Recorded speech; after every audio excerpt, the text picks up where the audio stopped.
Bowie is going to be joining us today. He stole my corner.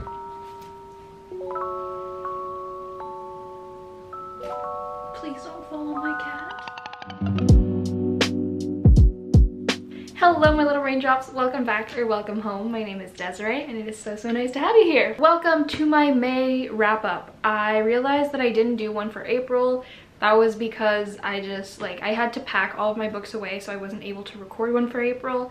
And then I moved into this new place. It was such a busy month that I didn't really have the time to record my April wrap up, but I did do like a really quick one on TikTok, so if that interests you then you can watch it over there. I'm realizing that the camera's a little too low. So considering that May was such a busy month, right? Like I moved, I had to travel a couple times, I started new jobs. It was really a busy month. So I did not read as much as I usually do, and I read 4 books, but they were 4 very, very good books, and I have a lot of praise for all 4 of them. And I'm really grateful that I was able to even read anything, because something is better than nothing. So we're going to hop into the 4 books that I read in May. I'm gonna try to not make this too long, because I have a tendency to talk a lot when I'm talking about books. We're gonna start off with the very first book that I read in May, which was The Collected Regrets of Clover. First off, cover is stunning. I love covers with flowers. It's just so pretty. This book was actually sent to me by the publisher, and that being said, the review that I'm giving of this book is not in any way, shape, or form biased by the fact that this was sent to me. It's genuinely just what I thought about this book. It is incredibly different than what I would typically read. If I would have been at the bookstore browsing through the bookshelves, I would have seen the cover and thought, oh, that's such a pretty cover, let me read about it. And then I probably would have read the synopsis and been like, not for me.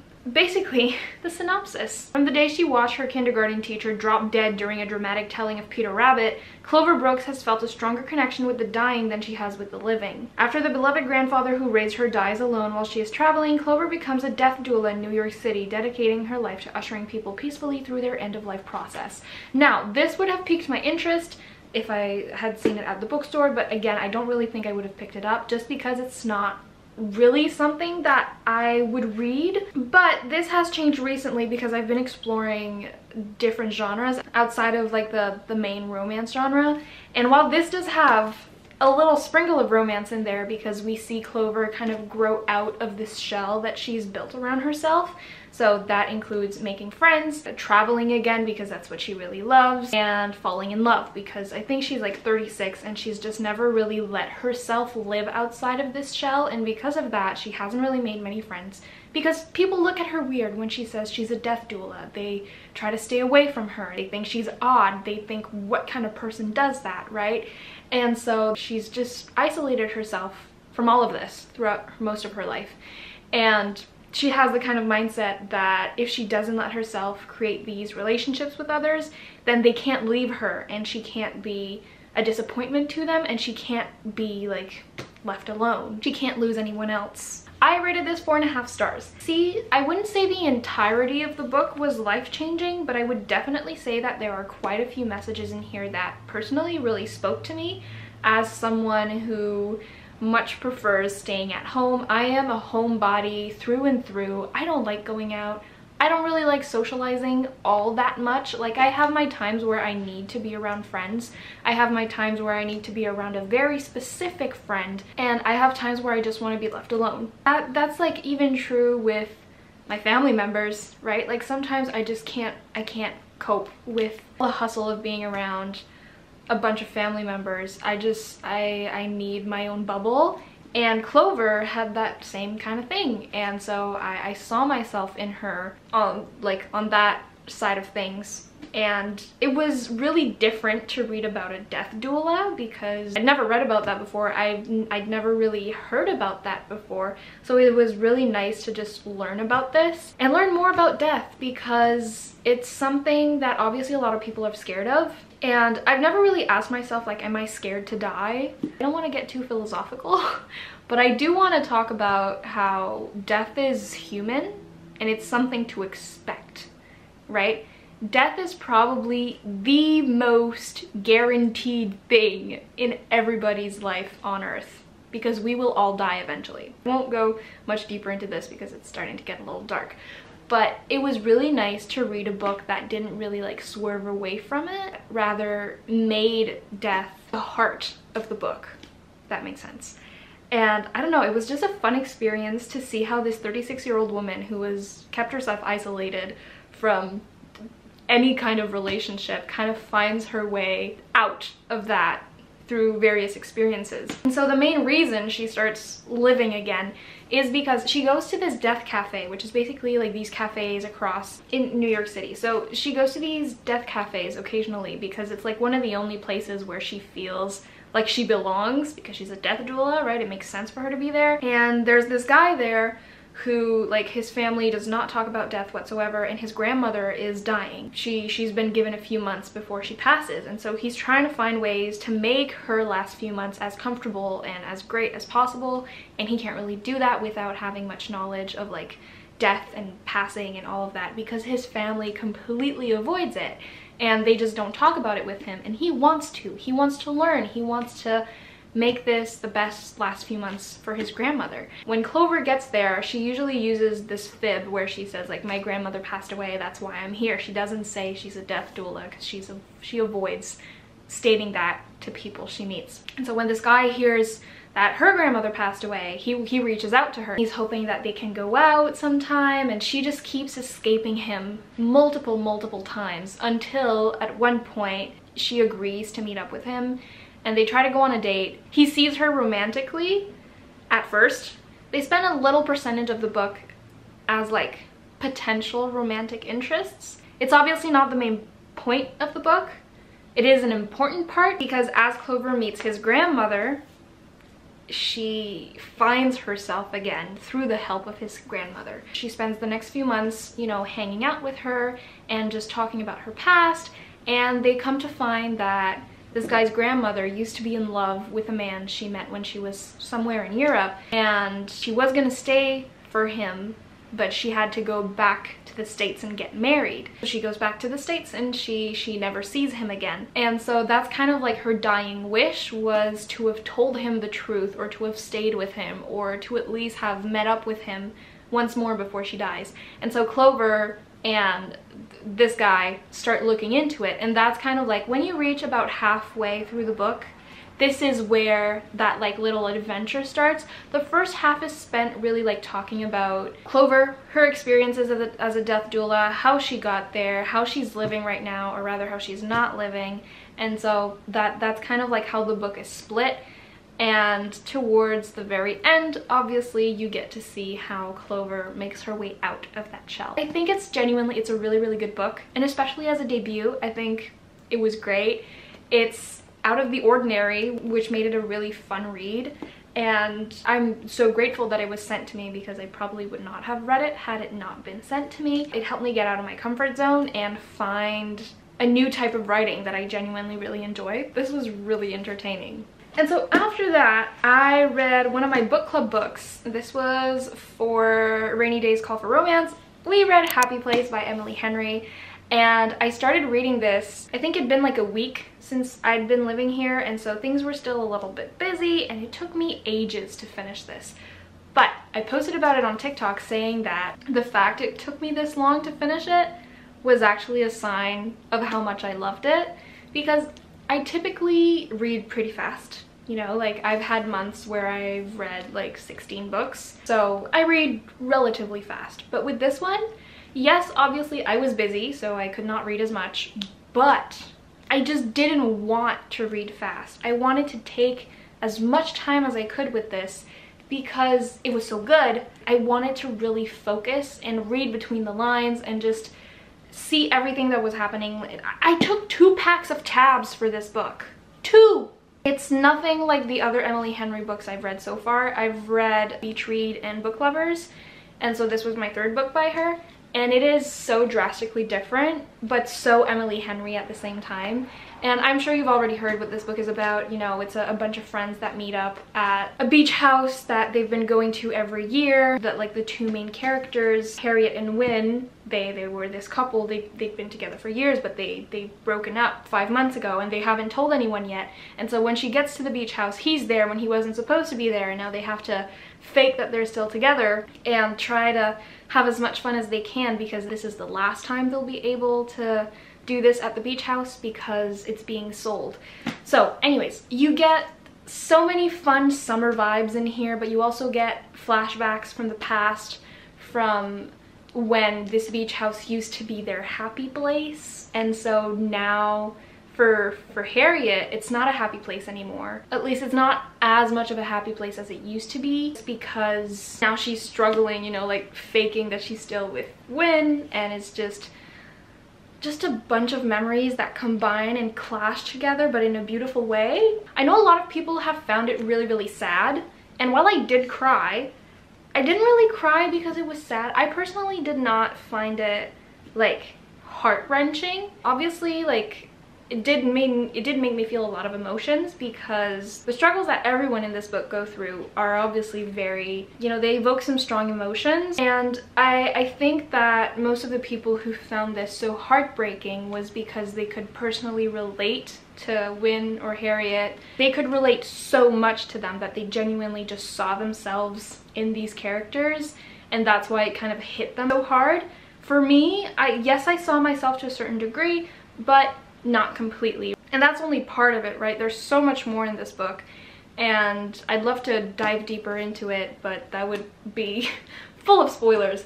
But I rated this infinity stars. I'm gonna flip it around here. It felt like such a summery rom-com type of book, but also filled with so many life lessons, so many emotions, and it felt so real. It was not embellished. Obviously, the love that Wynne and Harriet have for each other is the kind of love that like you read about and you ask yourself, like, does this actually exist in real life?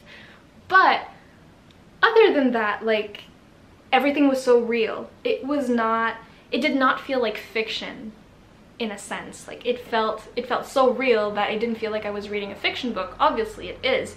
But Emily Henry has also mentioned that this is heavily influenced by her own life, and so it's a very personal book, and so I feel like this might be a little bit less fiction than nonfiction. I don't know, that's the feeling it gave me. But such a spectacular book. I genuinely enjoyed it so much, and I know some people did not like it. Some people found that the BookTok hype was not worth it. That's to be expected, right? Like, when you see book recommendations online, when you hear me tell you my thoughts on books, you always have to take it with a grain of salt, because no one is identical.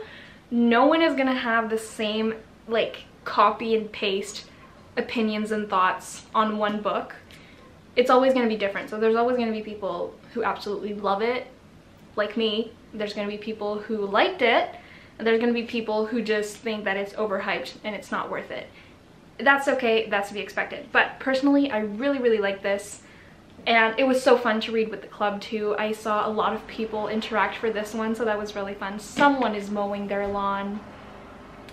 Oh well. Anyways, Infinity Stars. It was the first Infinity Stars book that I've read in a while. I don't recall if I had an Infinity Star in April or not, but very, very good. And then after that, I read my second book club book, which was for the Tabby's Annotating Book Club, and that was Practice Makes Perfect by Sarah Adams. This is the second book in the standalone series.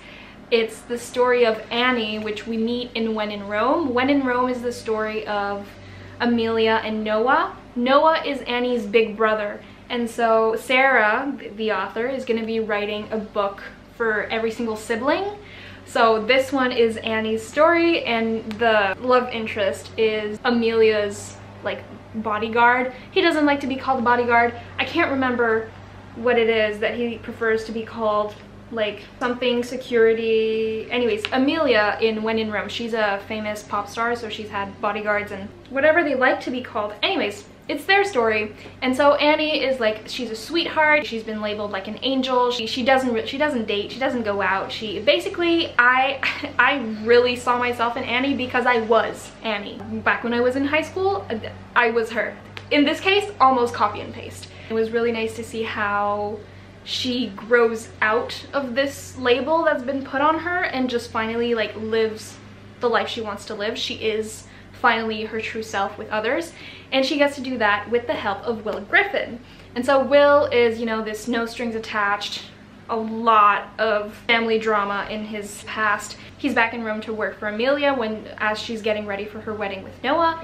And so Amelia kind of matches Will and Annie together for Will to have something to do, because there's nothing to do in Rome. He gets bored easily, and so he just wants, you know, he wants something exciting that'll keep him busy. And Annie is looking for a kind of like teacher to teach her how to have like a successful date, how to be outgoing, and all of that. And so the two start working together, but they first kind of become friends. There's immediate attraction between the two, and Annie does say that she kind of has had a crush on Will for a while now. So this is, while it's not necessarily insta-love, it is instant attraction. There's not any kind of enemies to lovers or dislike to lovers.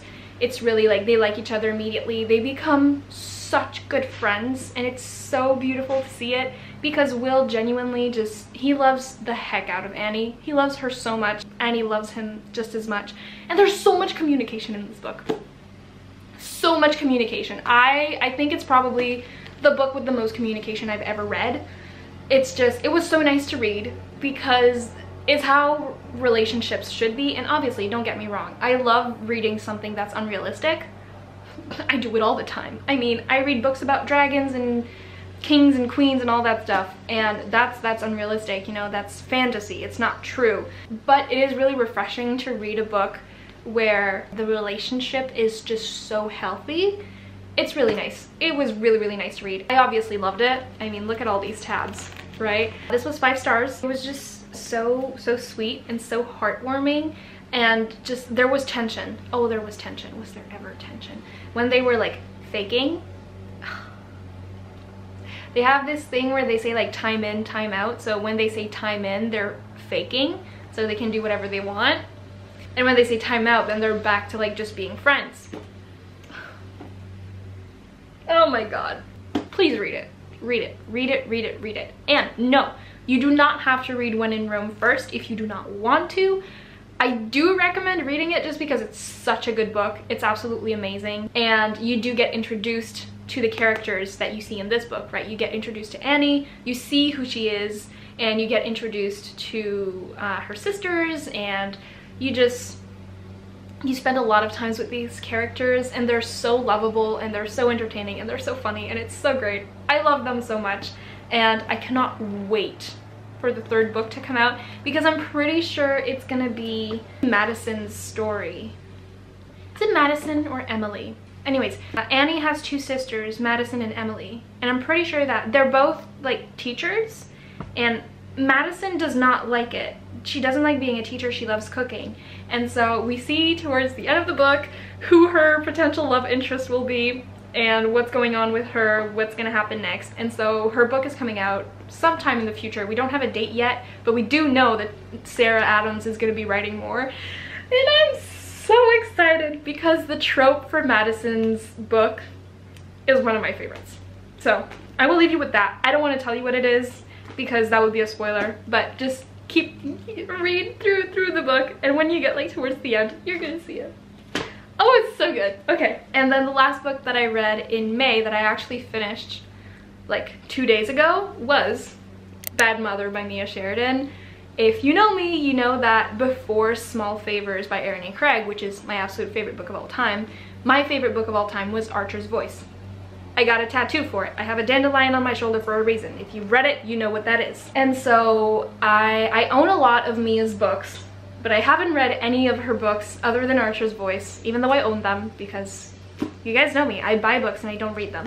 But I went to the bookstore last week, I think, and when I was there, they had 1 copy of Bad Mother, and so obviously I grabbed it. Like, after I finished Practice Makes Perfect, I just really wanted to read something that was outside of like the rom-com sphere. I really wanted something that was more like sitting at the edge of your seat type of deal. And so this is a romantic suspense thriller mystery book.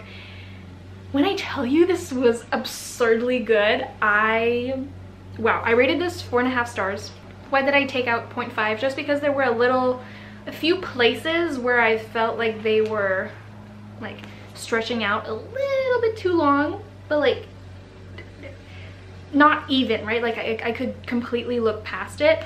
But anyways, Sienna Walker is nearly fired from the NYPD, so the New York Police Department. Something happens and she's almost fired, but she gets transferred to the Reno PD, which is where she grew up. And so she gets transferred there. Her first day on the job, there's a murder. And so she goes to investigate, and it's so weird because the body was posed.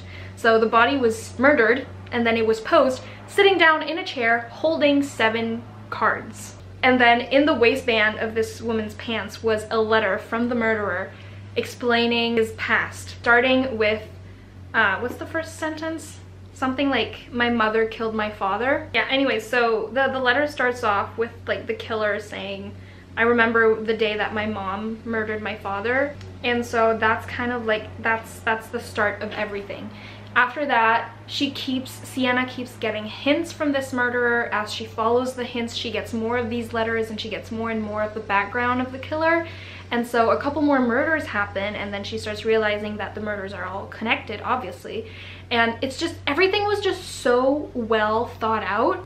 I don't even have anything bad to say about the world building, the actual structure of the book, the way that everything was set out, just perfection. It was so good. Had me at the edge of my seat throughout the entire time that I was reading it.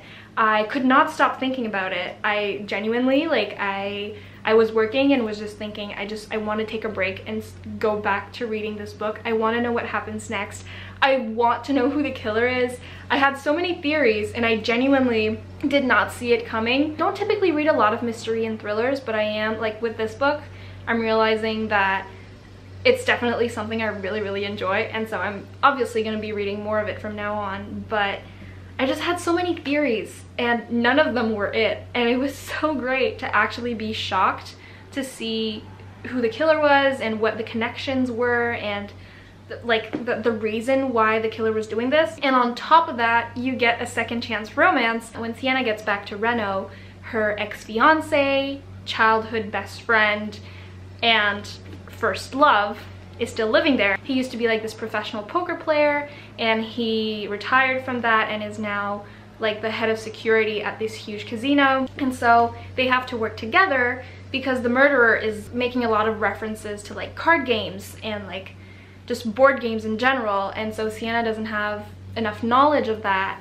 So she reaches out to Gavin to help her because he's the professional poker player. He has, you know, he has all of that knowledge to help her figure out what games the killer is playing. Genuinely, this book was so good, and I truly think that Mia has found herself in writing like mystery thrillers. Don't get me wrong, Archer's voice was like astronomical. Cannot be, like, I can't even compare it to anything else. It's just so amazing and I love it so much. And the love story is like breathtakingly beautiful. But again, in Archer's voice, Mia includes this little bit of like mystery thriller to it, although it's not as strong as this one. Whereas Archer's voice is a contemporary romance book with elements of mystery and intrigue, this is a mystery thriller book with elements of romance as like a subplot to it. Go read it. Genuinely, like if you've been thinking about reading this book, buy it and read it now. It's so good. And I loved every aspect of it. You know, like definitely worth the 4.5 stars. And I will be thinking about this book for quite a few months. It was just so good, and I got through it so fast too, considering like all the things that I had to do in the week. It didn't take me too long to finish it, and it's just so good. Go buy it now. All right, well, those were the 4 books that I read in May. I have high hopes for June. I have a TBR of 10 books. I made my TBR cart video. I think it's here. I can never remember. Anyways, I'm gonna link it up here, you know, like where it pops out to your right. It's gonna have like the link to the TBR cart video if you want to go watch that. But I made my June TBR cart last week, and I have really high hopes that I'll be able to read more books in June. If you've read any of these, do feel free to start a conversation in the comments. If you want to see like more detailed reviews, I will do my best to write some of them for my Substack. So if you have not subscribed to that yet, don't forget, it's in the description. And I guess that's gonna be that. I'm gonna get going. Thank you so much for taking some time in your day to watch my content. It genuinely means the world to me. And if you have not joined the little Raindrops family yet and would like to, then feel free to subscribe to the channel. And if you want notifications every time I post new content, which is typically every single Monday. So far, it's been every single Monday. Fingers crossed that this summer doesn't get too busy and I can't follow that schedule. But anyways, every single Monday, if you have the notification bell on, then obviously you will be notified. So that's it for me. I'm gonna go put these back on the shelves and get back to work. Thank you so much for watching, and I will see you guys in the next one.